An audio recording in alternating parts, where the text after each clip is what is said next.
Assalamualaikum warahmatullahi wabarakatuh. Di sini kami dari kelompok 2 yang beranggotakan Ahmad Zain Mukorobin, Ermayanti, Muhammad Daudi Azhar, Rahmati Maulida dan Zora Lailatul Rahmadiah. Di sini kami akan menjelaskan mengenai kemampuan interpretasi.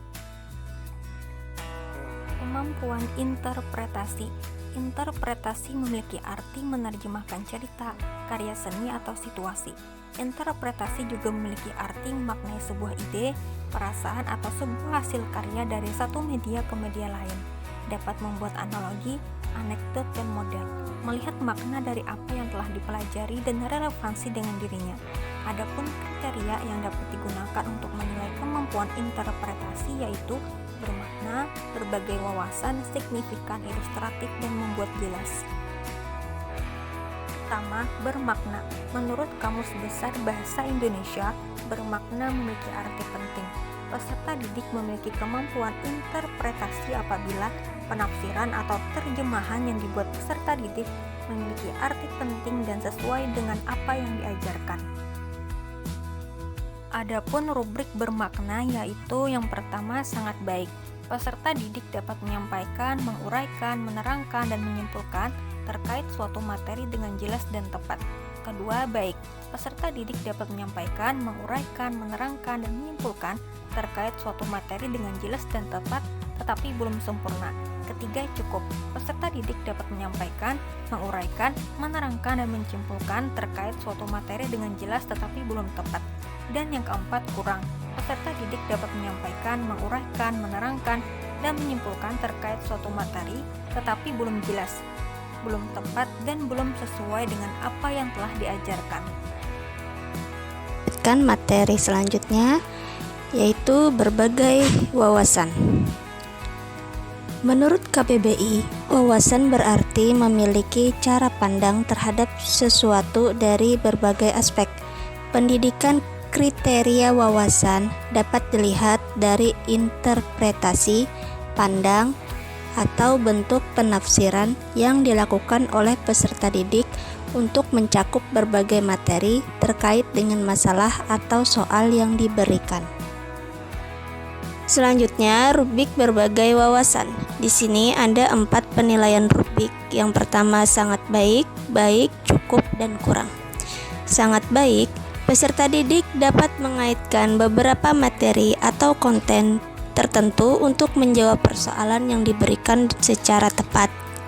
Baik, peserta didik mampu menyelesaikan persoalan yang diberikan tetapi belum tepat meskipun telah mengaitkan dengan materi atau konten sebelumnya.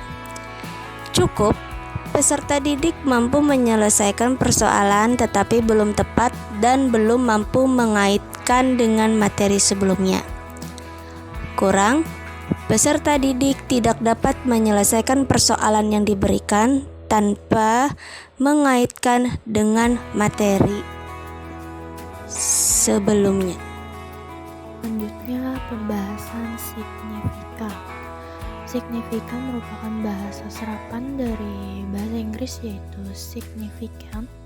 Menurut KBBI, signifikan berarti penting atau berarti. Peserta didik memiliki kemampuan interpretasi apabila penafsiran atau terjemahan yang dibuat peserta didik memiliki arti penting dan sesuai dengan apa yang diajarkan. Selanjutnya, rubrik signifikan.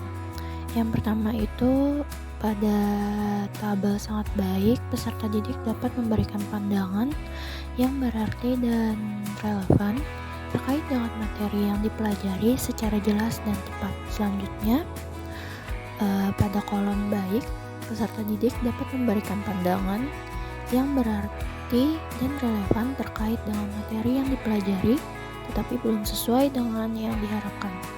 Selanjutnya, pada baris atau kolom cukup, peserta didik dapat memberikan pandangan yang berarti dan relevan terkait dengan materi yang dipelajari secara jelas tetapi belum tepat. Yang terakhir, kurang, peserta didik dapat memberikan pandangan yang berarti dan relevan terkait dengan materi yang dipelajari tetapi belum jelas dan tepat. Di sini saya akan menjelaskan slide berikutnya, yaitu ilustratif. Menurut Kamus Besar Bahasa Indonesia, ilustratif memiliki arti bersifat ilustrasi dan menerangkan, menjelaskan atau menghias. Peserta didik dapat dikatakan memiliki kemampuan interpretasi ketika peserta didik mampu menerangkan, menggambarkan, serta menjelaskan solusi dari suatu persoalan dengan jelas dan tepat. Adapun rubrik ilustratif, yaitu yang pertama ada predikat sangat baik. Ketika peserta didik dapat menggambarkan atau mengilustrasikan dan menerangkan terkait suatu materi dengan jelas dan tepat, serta sesuai dengan materi yang telah diajarkan. Yang kedua ada baik, predikat baik. Peserta didik dapat menggambarkan atau mengilustrasikan dan menerangkan terkait suatu materi dengan jelas tetapi belum sesuai dengan apa yang diharapkan dan belum sesuai dengan apa yang telah diajarkan. Yang ketiga pada predikat cukup.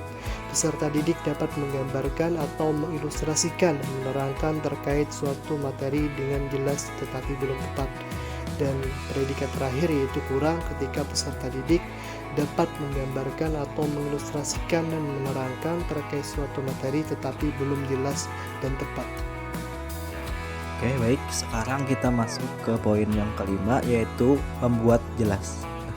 Di sini dikatakan peserta didik memiliki kemampuan interpretasi ketika peserta didik itu mampu menerangkan, menjelaskan, menguraikan secara terang, menafsirkan, dan mengartikan suatu persoalan dengan tepat. Nah, untuk memahaminya kita lanjut ke next slide, yaitu dengan rubrik. Nah, sekarang kita masuk pada rubriknya. Nah, di sini ada 4 kategori. Yang pertama kita masuk ke kategori sangat baik. Nah, di sini kategori sangat baik apabila peserta didik ini dapat menafsirkan, menunjukkan, membuktikan terkait penyelesaian dari suatu persoalan yang diberikan dengan jelas dan sistematis. Nah, ini kategori sangat baik. Kemudian yang baik sama saja, awalnya cuma yang penyelesaian persoalan yang diberikan itu dengan jelas tetapi masih kurang sistematis dan tepat. Nah, kemudian pada kategori cukup, peserta didik ini penyelesaian dari suatu persoalan itu belum jelas dan kurang sistematis. Nah, kemudian kategori yang terbilang kurang di sini apabila peserta didik menafsirkan atau penyelesaian suatu persoalan yang diberikan ini masih belum jelas dan juga belum sistematis. Nah, seperti itu. Oke, mungkin sekian untuk presentasi dari kelompok kami. Salah hilapnya mohon dimaafkan. Akhir kata, wabillahi taufiq wal hidayah. Wassalamualaikum warahmatullahi wabarakatuh.